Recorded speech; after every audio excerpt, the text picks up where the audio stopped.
Everything okay? Yeah, hold on one moment. Okay.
Okay, we're live. Recording in progress. Okay, this is Willie Jones, and you've tuned in to another edition of the Women for Progress radio show. Thank you so much for tuning in with us tonight. And I know that those of you who have left your places of employment and got home, you got on your double PJs tonight because it's gotten a little nippy outside. So I'm not quite home yet. We're recording here from DSC Training Academy down in South Jackson. So hopefully we'll be getting on soon. Thank you so much. We have another great programming show for you tonight. We have our Hinds County Supervisor, Mr. Credell Cahoon, is going to be coming on about 5:45 to talk with us, tell us about some of their accomplishments in 2021 and what opportunities for Hinds County that we can look forward to as voters in 2022. So stay tuned for that. Also, we have one of our members, Ms. Zakia Summers, Mississippi House of Representatives, is going to be coming in a little past the top of the hour, about 6:05, and we're going to be spending the rest of the hour with her talking about, of course, we've opened up the new legislative session for 2022, and she's going to alert us to some things that we need to keep our eyes on, and also just engage us. You know, this is a time for us to not just be watchful, but we have to be active. It's time for you right now to write down the email, get the email contacts and phone numbers of your representatives. And I say your representatives. When I say your representatives, I mean every seat in that House, every seat in the Senate is your representative. You know, you may be in Hinds County, but we have representation across the state. And what happens up north affects us in central Mississippi. What affects us in central Mississippi impacts us on the Gulf Coast. What happens on the Gulf Coast impacts us in the Delta. Because if the Gulf Coast is getting something and the Delta is left out, that's still impact. That's no impact. Okay, so we need to make sure that we are writing in and engaging all of our representatives in the state of Mississippi, including our governor and our lieutenant governor. And so the way for us to do that is to stay alert. We know a lot of activities and committees have already begun meeting as early as even September of last year. So they're going to hit the floor running, and next thing you know, things are happening, and we're trying to play catch up. So make sure you stay tuned to this legislative session. It's going to be so very, very important. We are still in the midst of a pandemic, and based on the numbers I'm hearing, I was recently in Chicago, and the governor there was saying that the numbers that they're seeing in the Chicago area, in Illinois as a whole, is more than what it was a year ago, you know, when we were supposedly in the midst of COVID. So we're in some tough situations. We don't want businesses to shut their doors. We don't want our schools, our children in the public school system. I know that that's a challenge, but our kids do better when they are in person. And we're all concerned about the impact of our kids doing this homeschooling thing when we know many parents are challenged around that. So we got to stay alert. This is action time. Get ready. Get your pen, pad, emails, everything together, and stay alert. We want you to connect with Women for Progress Radio. Get part of our mailing list by emailing us at mail@womenforprogress.net, mail@womenforprogress.net. Give us your name, your email address, and your cell number. We'll put you in both our email database and our texting database. We won't wear you out. We only send you information that is hot and heavy and important. So also you'll make sure that all the activities, everything that we do around our organization, that you are alerted of. You can also text that information to 601-259-6770. 601-259-6770. Text your name, your email address, and your cell number to us, and we'll put you into our mailing list in our database so you can stay abreast of many of things that are going on. And there's always some great happenings going on around Women for Progress, the organization, and the radio show.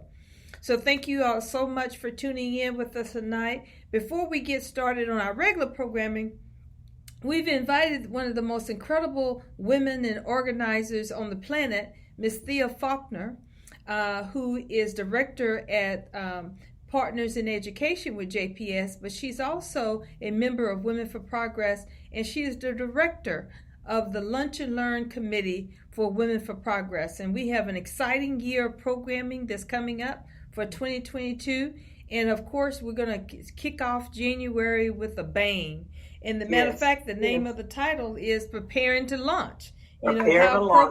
How appropriate. I told her this past Wednesday we had such a wonderful conversation, and we were talking about Flight 2022. We were setting up that runway for her so that when Lunch and Learn comes on, she got a clear pathway. All the planes, everything's out of the way. We're ready to shoot off. So welcome, Thea, to the program. How are you doing?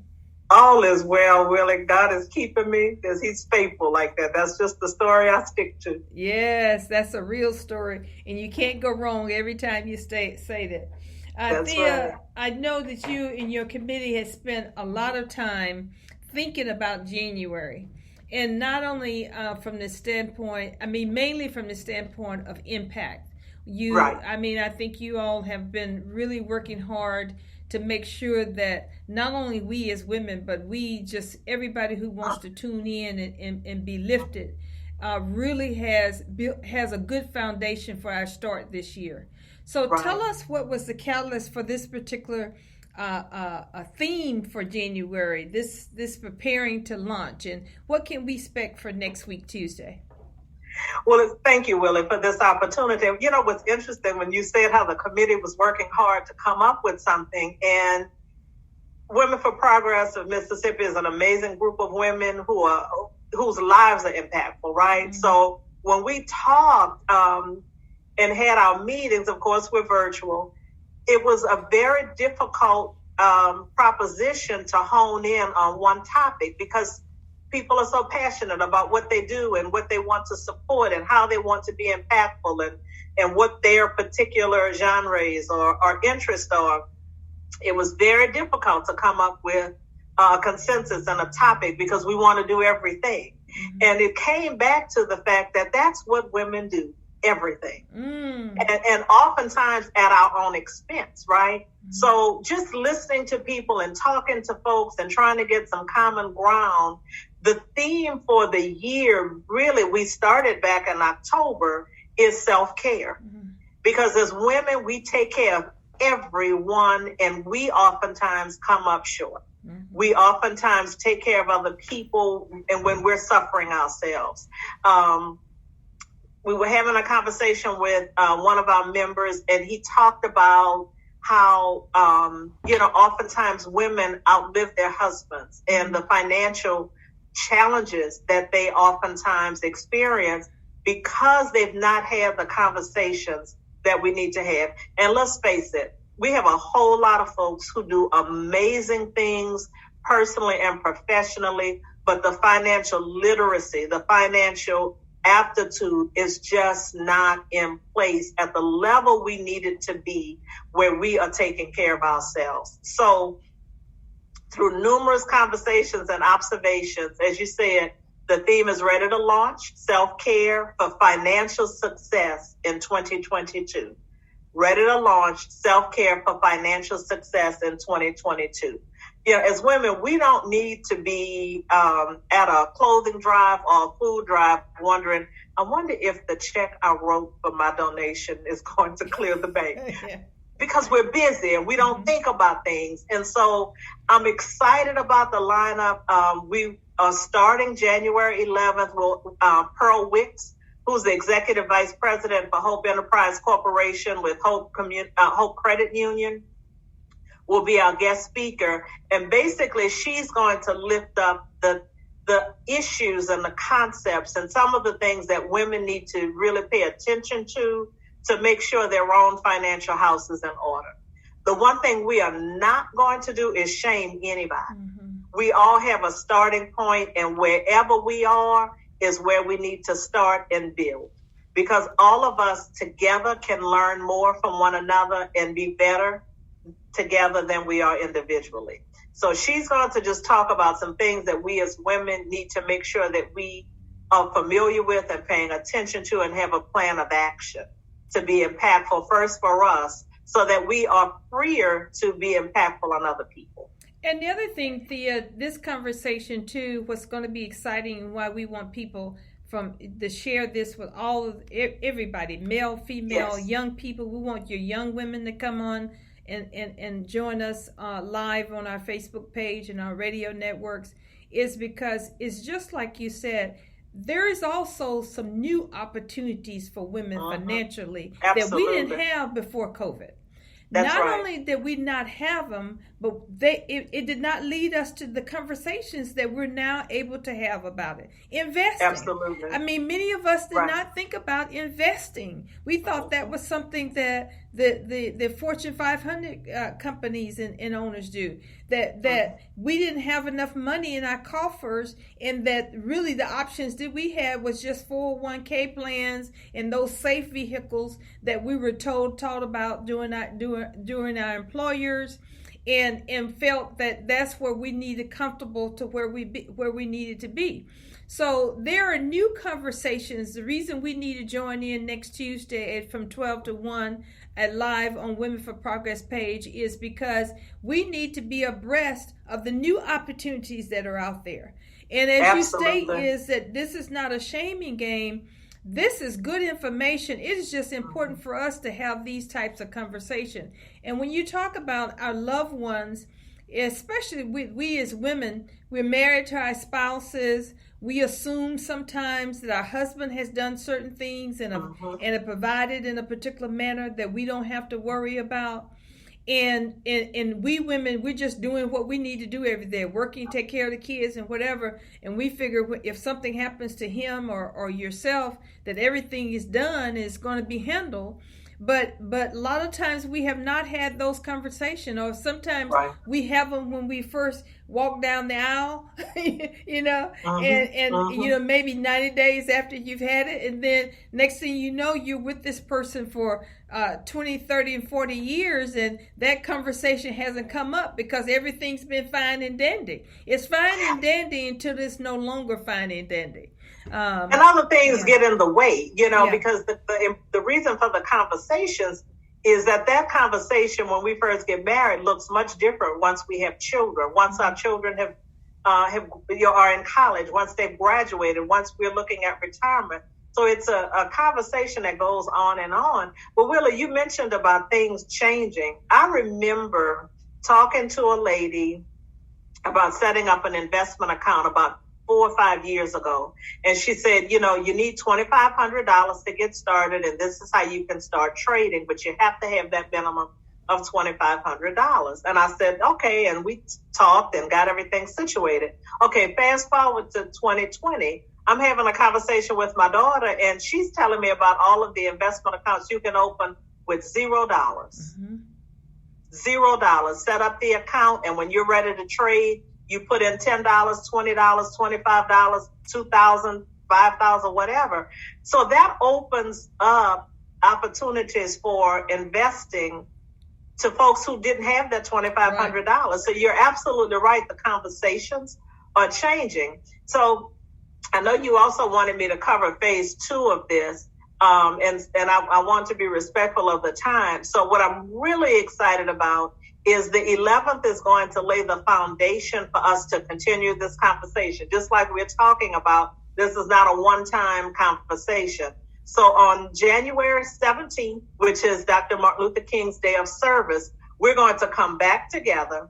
The session will be 10 to 12. I know that sounds like a lot of time, but we are worth 2 hours to talk about our finances. And we're going to talk about everything from budgeting to Bitcoins and everything in between. Yeah. We have individuals who are going to talk. We have one of our members, Dr. Olga Osby, is a certified financial social worker. So she's going to talk to us about why we have the attitudes we do about our money and why we manage our money the way we do. Then we have another member who's going to come and explain to us how to calculate our net worth so that we know where we are and where we're starting. Because you got to know where you are to know where you're going, right? Right. We'll have someone talking about budgeting, how to understand credit, how to manage credit, how to read credit reports, the type of credit you need if you're interested in buying a home or refinancing for a better interest rate, all of that kind of information. We have another member who is going to talk about entrepreneurship. We have another member who's going to talk about about planning for retirement. And then we also have a guest who is going to talk about asset planning and asset classes, how to begin investing, or if you are investing, maybe what the next steps are. So again, we're talking about everything from budgeting to Bitcoins and everything in between on January 17th from 10 to 12. That'll be by Zoom as well, by Facebook Live, So I'm excited about it because as we prepare to be more impactful in our community, we've got to say it's okay for me to start by taking care of myself and making sure that my house is in order, my financial house is in order. Well, thank you so much for sharing, Thea. And I tell you what I love about the programming for 22, that you all are putting together this strategically to impact any and everybody who wants to engage in these conversations, and is at a pace that we all can deal with. And hopefully at times that's going to be convenient for each of us. So January 11th from 12 to 1 p.m. we're going to be on Facebook Live on the Women for Progress page. We'll also, for those who say, I don't do social media, you go to womenforprogressradio.com, womenforprogressradio.com, and every time we go live at other places, we're going to always be there. So you can just go to that link and log in and join in. January 17th from 10 to 12, that's when we're going to dig a little deeper, and you're going to need to get out your pen and pad and be able to engage. And all of this information is going to be on the Women for Progress page. And I talked about getting part of our mailing and our newsletter. That's the reason you want to get engaged, because every time we have these types of events, we also send out through our newsletter, our e-blast, when these things are happening, the links on how you can get engaged and how you can be part of the conversation. So stay tuned with us. Thea, thank you so much for joining me tonight. I know you've had a long day at work. I appreciate you so much for joining me. You did an excellent job. And we look forward to the conversation on next Tuesday. Thank you so much. President Jones, I just thank you for your heart and your hands. I look forward to it as well. And thanks for this opportunity to allow us to lift it up. Thank you. Bye-bye. Be well. Night. All right. Good night. All right. Now, I have with me a frequent guest to the Women for Progress radio show, Mr. Cradell Calhoun, our Hinds County supervisor. And welcome to the show again, Mr. Calhoun. Mr. Calhoun, can you hear me? Testing. Mr. Calhoun, can you hear me?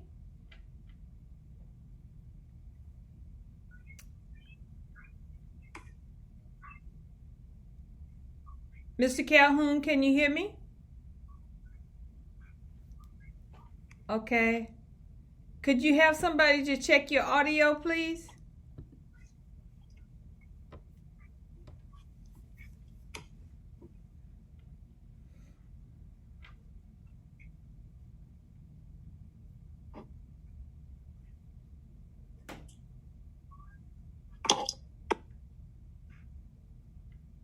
Hello, Miss. While we're waiting on Mr. Calhoun to get connected, our Mississippi House of Representative, Ms. Zakia Summers, and a member of Women for Progress, is joined with us too. Zakia, is so happy New Year! So good to see you.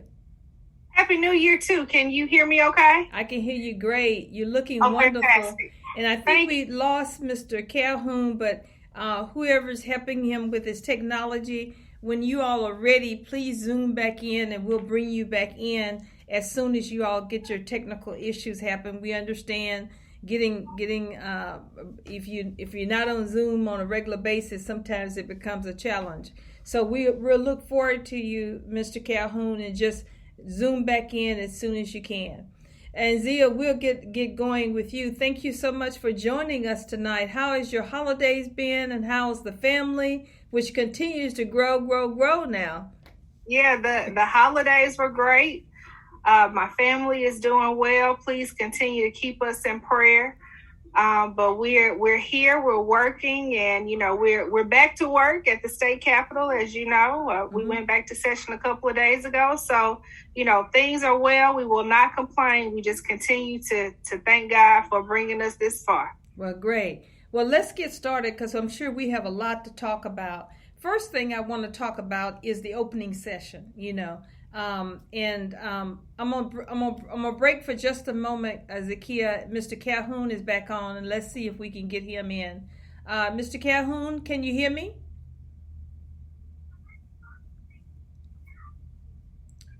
Testing, Mr. Calhoun, can you hear me? Looks like it says connecting to audio, so let's give it a second.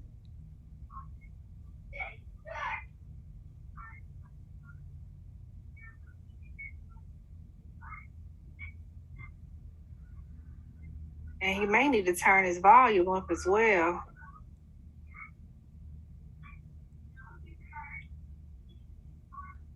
I think we can hear him on his side, but he can't hear us. Or maybe he can hear us and vice versa. Mr. Calhoun, can you hear me?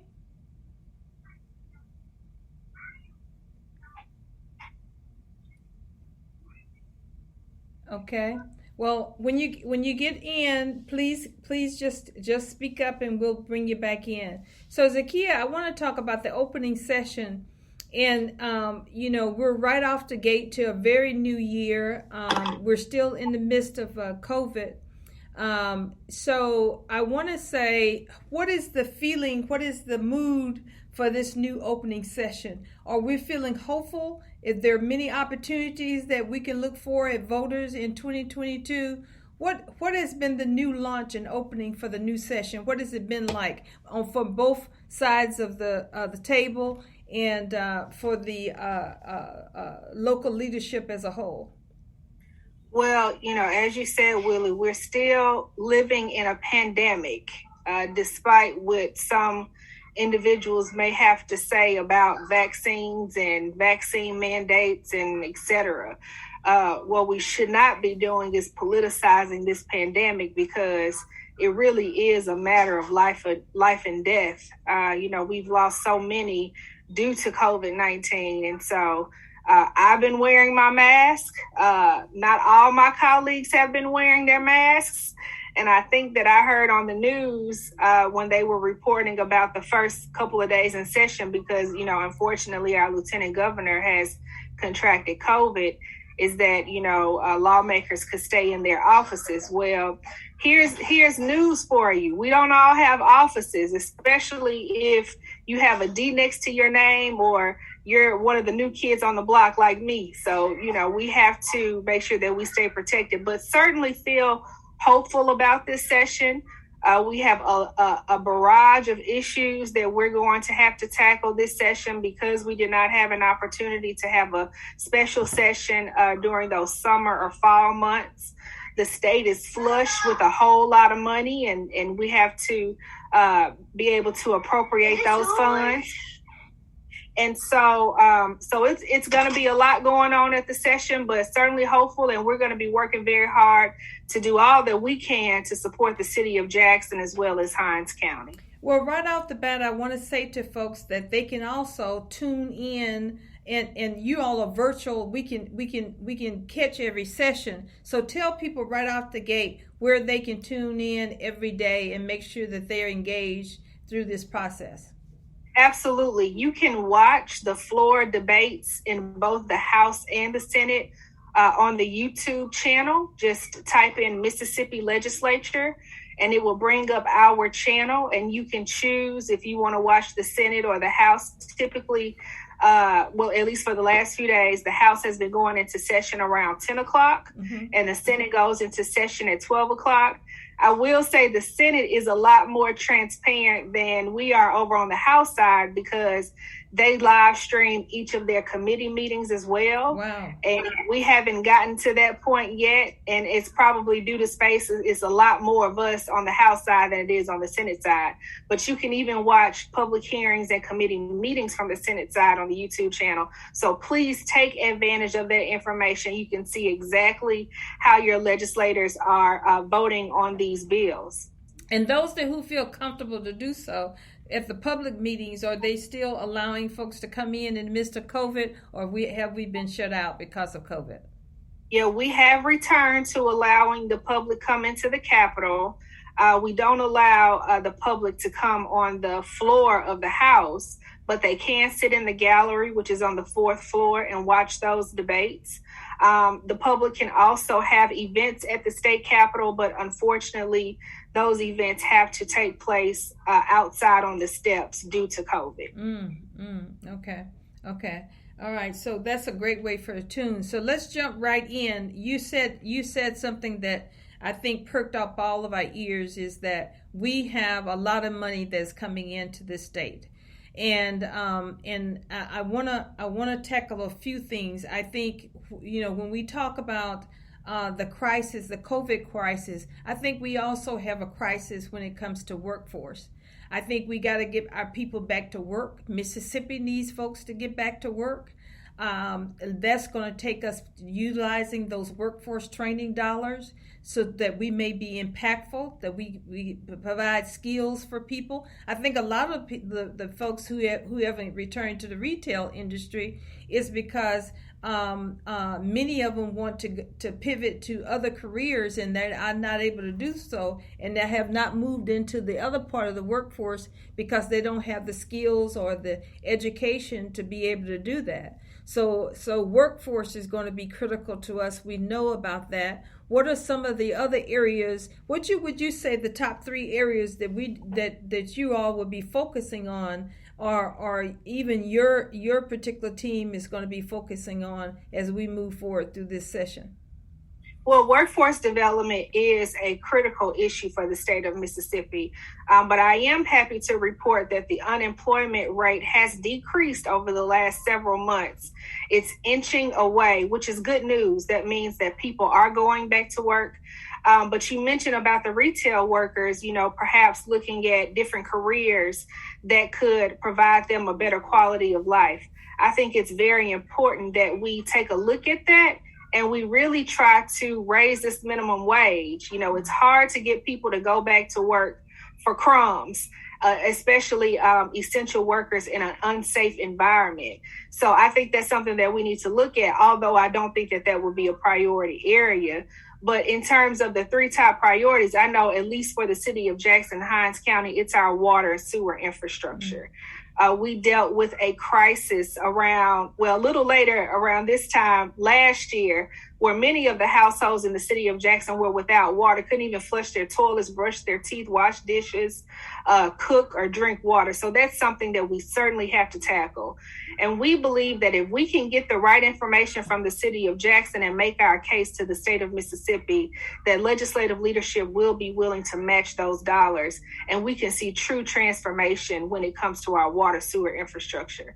Another issue that residents have been crying about and telling us about is the crime. And we experience it too, because we live in the city of Jackson right along with them. So I think that that's something that we need to look at. We're not quite sure exactly what the policy solution can be for that. It's my perspective that imprisonment or criminalization is not always the answer when it comes to addressing crime. We do have to help people go back to work and make money so that they can, afford their quality of life. That's really what it boils down to. So there may be some other things that we need to look at that may be considered fringe issues that would attack this crime issue. But I would certainly say that that's at the top of the list. And then, it's hard to boil down to three because we have many other issues that we also have to take a look at. You all are well aware of how the medical marijuana program has been going through its trials and tribulations. There is still some angst around the way the language is currently written as it relates to the dosage that people will be allowed to receive. And so we have to go through that and make sure that bill is, veto proof so that we don't have to, come back and try to override a veto. That's one issue. The ballot initiative process is another issue, something that we need to fix. And we really need to fix this because it's one of the only ways that the people can make policy impact outside of talking with their lawmakers. It's the way that they can have direct impact. So we need to fix that. Of course, the appropriations, all of the money that the state has received, not just from the federal government, but just also revenue dollars that we've received because households have received stimulus funds from the federal government that has allowed them to play a very important role in the way our economy is looking right now.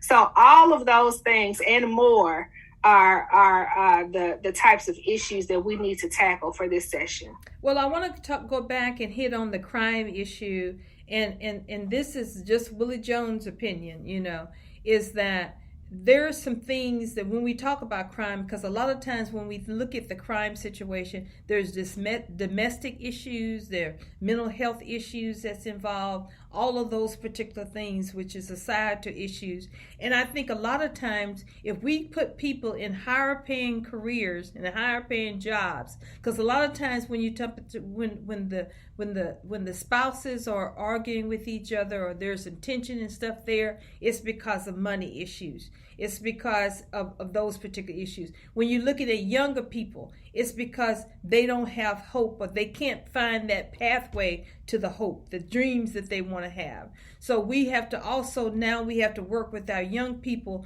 to create opportunities, what I call the future of work, jobs around tech, commercial truck driving. We need to get more people in there. My goodness, what career you can start out the first year? Some of our careers, $60,000-$70,000 the first year.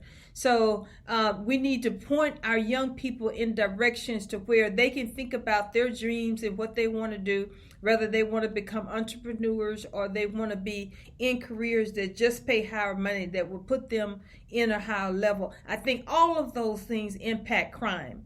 And so I think I'm hoping when the legislators are thinking about what that crime issue specific around Jackson and its urban cities, and let's be clear, there's crime in all of our counties. We just hear more about it in the city of Jackson.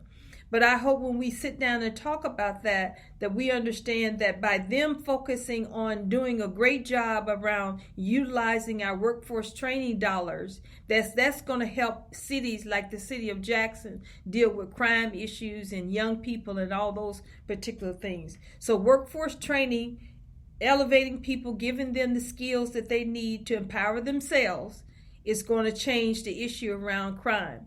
Also want to talk a little bit and just hit on Can I just chime in right there for a second, Willie? And I want to applaud you and your company and what you've been doing, particularly with getting women back to work and in the trucking business, because from what I hear, it's quite a lucrative business and they're able to make a lot more money than they probably would have in some of these other trades or careers. So thank you for all that you're doing.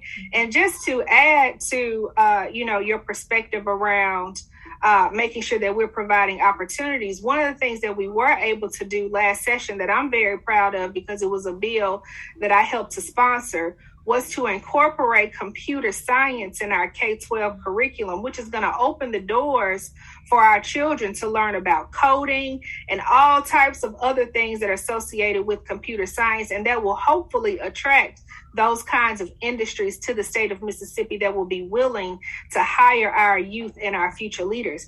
In addition to that, one of the other things that we have to tackle that has been cut over a number of years is mental health. We have to provide the appropriate dollars to our Department of Mental Health so that they're able to provide the services and resources to many of our citizens that unfortunately have issues dealing with mental health that may be contributing to why we're seeing high crime and high violence. And then in addition to that, one of the things that I will be focusing on this session is to get some dollars to help with our school improvement. You know, we cannot expect our children to be excited. You know, we had Thea Faulkner. She's one of my Kellogg fellows. That's, you know, my sister in the game, and she's doing amazing work at Jackson Public Schools. But we can't expect children to be excited about education and going to school and staying in school with the shape that our schools are in at this point. I tell you, my oldest son plays basketball for Bailey, which happens to be the #1 middle school in the state. So we're excited about that. Wow. But we were at a different middle school for a basketball game, and the gym was in terrible shape. In fact, you couldn't even sit in the bleachers because they were all torn up. So one of the things that I will be introducing this session as part of my agenda package is requesting some appropriations that can help us with improvements for our schools, particularly for Jackson Public Schools. And maybe that will excite and help our children to see that people care about what their schools look like. We want it to become a conducive environment for learning, and we can continue to have our students be the scholars that they are. Well, how can we support and get behind you, Zakia? You have some very good focus here that impacts everybody, a large group of voters. How would you like for us to engage? You want us to email you? You want us to sign a petition? What do you want us to make phone calls? What do you want us to do to support your agenda and your push, and so we can help empowering you, what you're doing, your influence in the various committees and in the legislature this session? Well, thank you for the question. You know, as a communications professional, I campaigned on the importance of being accessible and responsive to constituents. So they can always get in contact with me. I'm very easy to find. I'm on Facebook, I'm on Twitter, I'm on Instagram. You can email me. You can go to my website and find all that information, which is just my name, ZakiaSummers.com.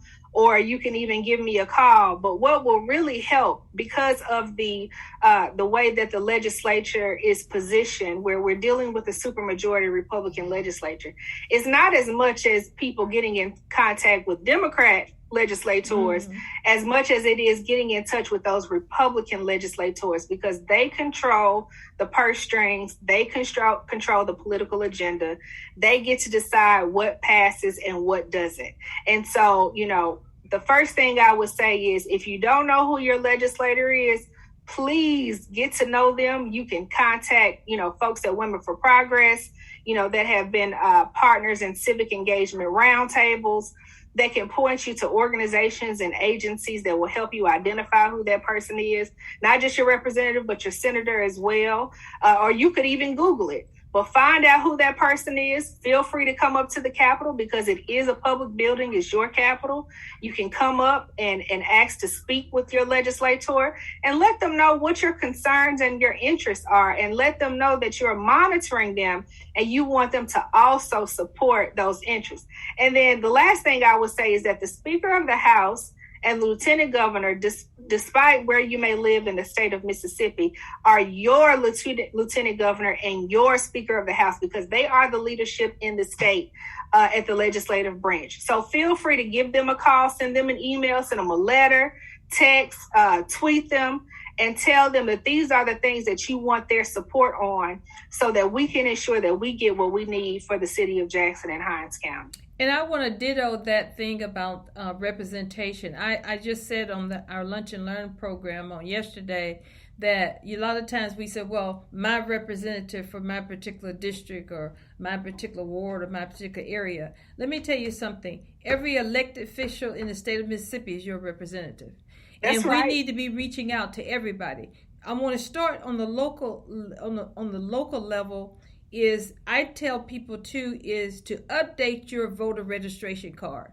I tell you, when I went to get I don't remember what I went to do, but I just asked her to print out me a new voter registration card, and it was so neat and cute and had the plastic on it and everything. But oh my God, it had everybody. It had everything on there. Who were my local people, my state people, my district people? All of that was on that little card that I can slip in my wallet. And when people ask, well, who are your this and who are your that, you just pop that right out.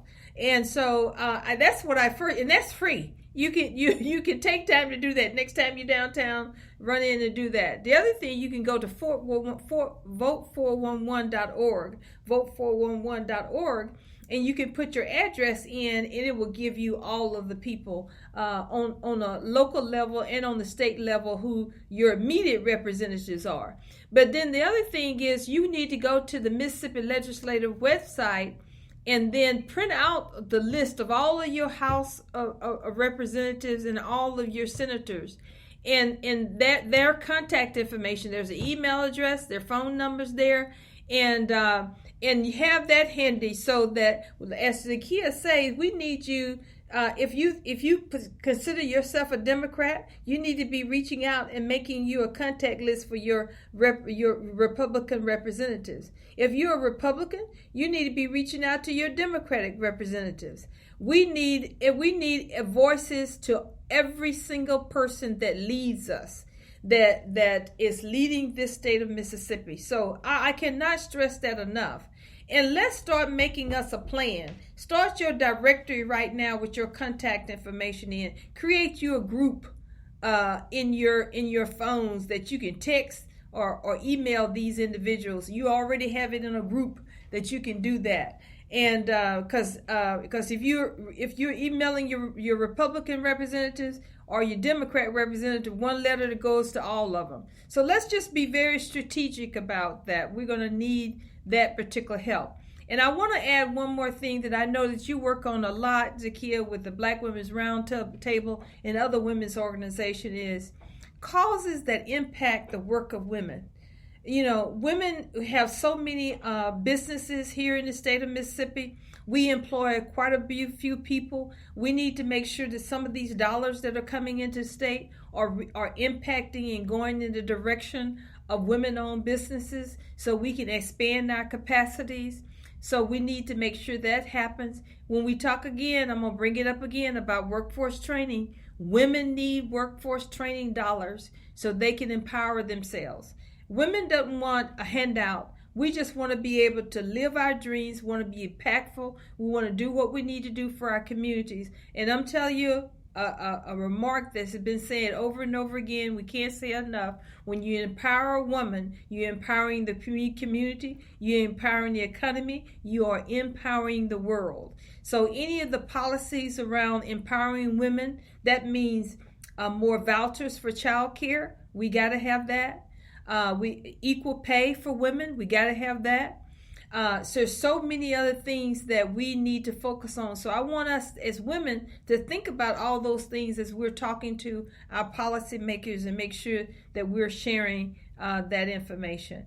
And Zakia, I'm so thankful that you are, and I don't think Mr. Calhoun was able to get his equipment going. So if we miss him, I know Miss Brown, our executive producer, will reschedule that conversation with him. So I know they have a lot of agenda, a lot of stuff going on. When we think about the Hinds County Board of Supervisors, that's a powerful entity that impacts us in a powerful, powerful way. There's a lot of funding coming through that county board. And so we need to hear from them. So we look forward to Mr. Calhoun coming back on with us to share with us on what got accomplished in 2021. What can we expect in 2022, and how can we connect with all of all of those particular resources? And how can we work with the board to make them more successful and much more impactful? So we look forward to having him back on again, so we can have those conversations. And I hope that they get their technical things issued out, and we'll get that going so we can bring him back on again. Zakia, I also want to talk a little bit about more about this pandemic that we're still in around COVID. And when you started your conversation tonight, you said, look, I don't want people politicizing this thing. This thing is serious. It's real serious. So much so that we had to make some tweaks with our enrollment here at DSC Training Academy. We made it mandatory that you had to be vaccinated in order to attend our classes. You know, we have a lot of folks that go through our school, and, you know, yes, we can have the mask mandate. Yes, we can do the temperature check. But with the work, between the work that we do, we have a lot of space that we can social distance in the classroom in those particular environments. But when you got that many people going through the process, you got to tighten it up a little bit more. So we had no qualms about saying that everybody has to be carded. And we had a couple of people that were scheduled to start this week that just said, I haven't got a vaccination shot, and I don't plan to get a vaccination shot. Well, those individuals were not able to come into the program, and we were saddened by that. But we have to look at the overall population. So I'm still so very surprised, and I don't want to shame anybody. Everybody has their own thing, but I'm gonna stop apologizing. This pandemic thing is something that we got to do together. And this thing about, I have a right to do this and a right to do that. This is community stuff that we have to do together. Are we going to ever get out of this thing? Don't we want to ever stop wearing masks every day? Don't we want to ever stop having a situation? Do we want our loved ones that's in the nursing home to be locked back up again to where we can't see them, we can't access them?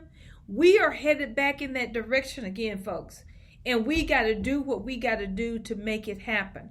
And so when we make that stand, I'm not vaccinated, I'm not going to be vaccinated, I'm just going to ask each of you who've said that to just think about it again. Think about where you see us being as a community, as where we want to be, to where we can let our hair down a little bit, to be able to love on each other and care for each other, and to be able to thrive.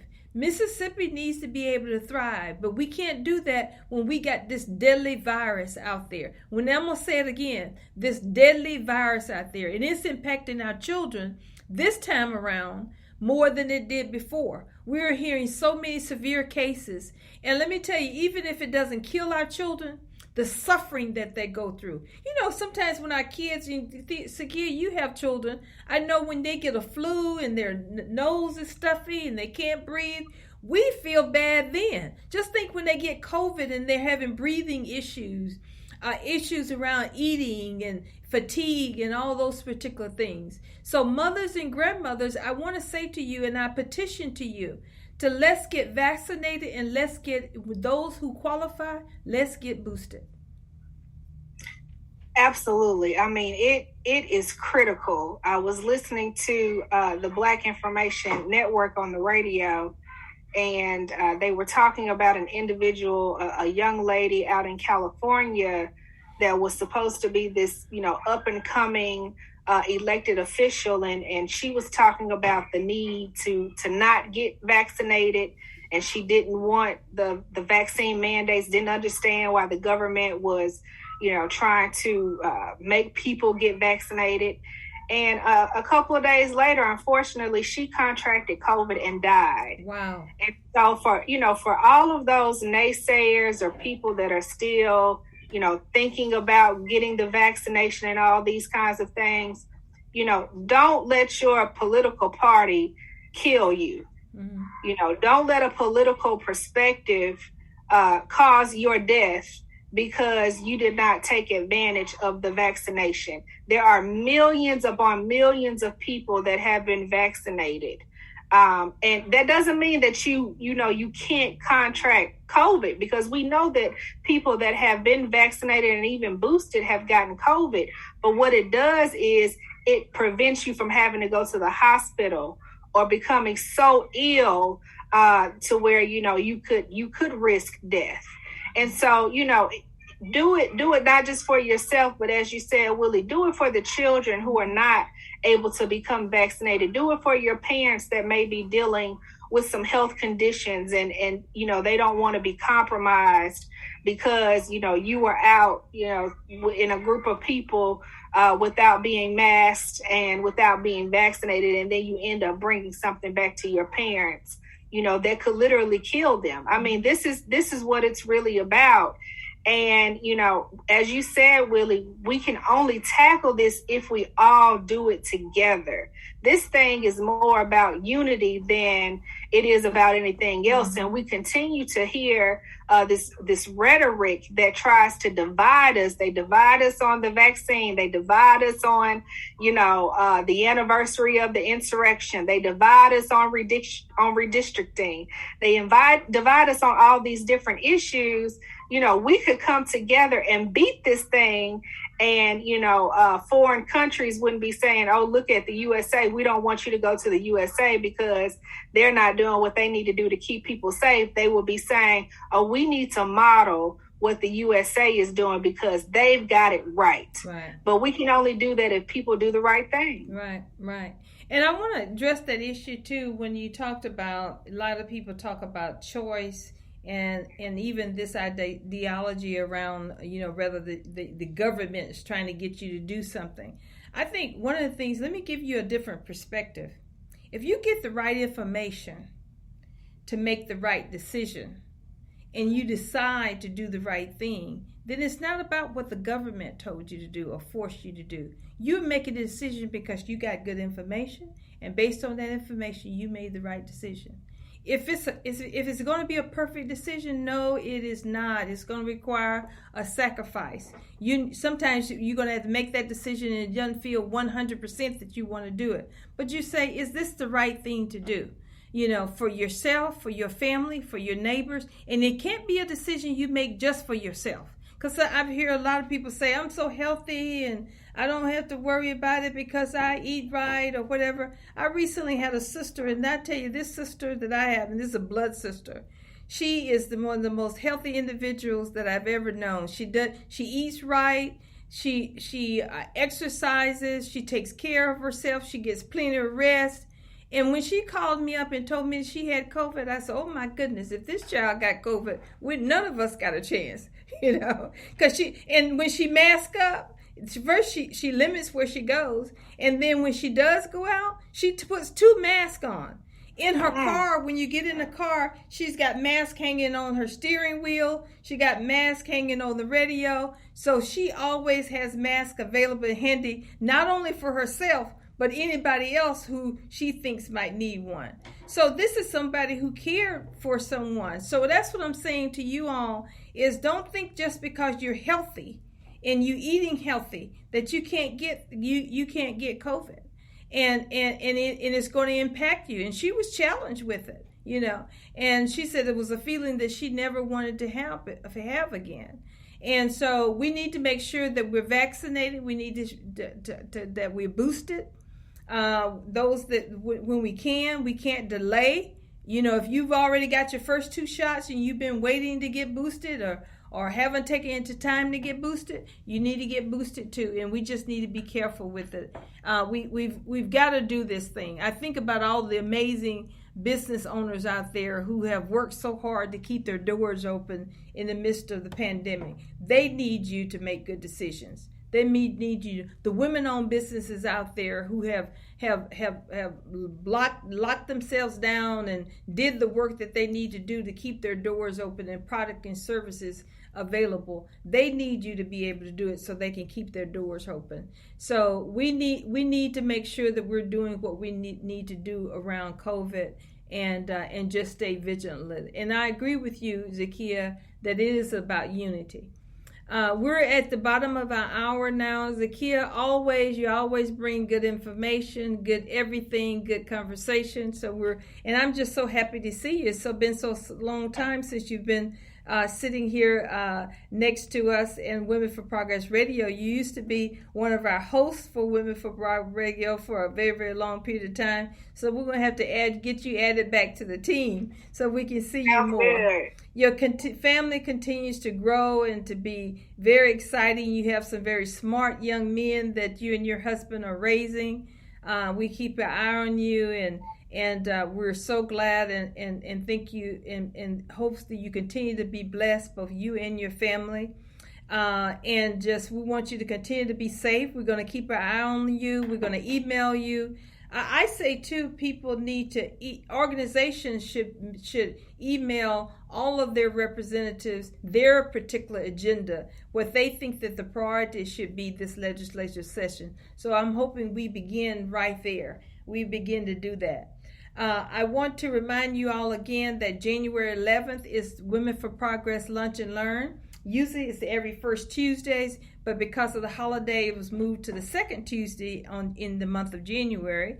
So January 11th from 12 to 1, we're going to be live on Facebook right here.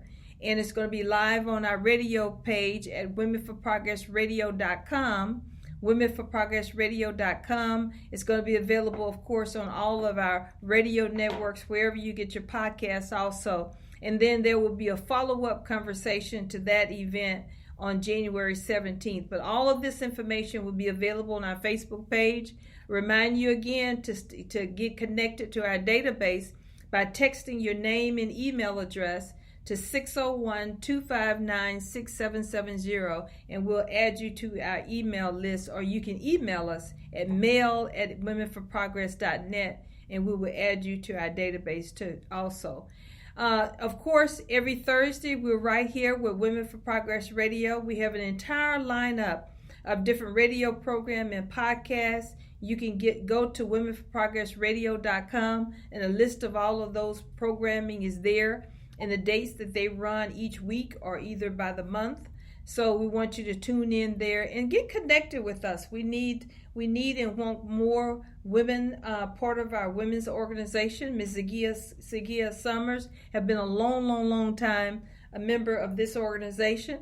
So join women just like her. We're looking for, I always remind folks, we're not a social club. We are a community service organization. So there's 3 things that we ask you to bring to the table. You can bring all 3, or you can just bring 1. Your time, your talent, or your resources. It's up to you to pick, okay?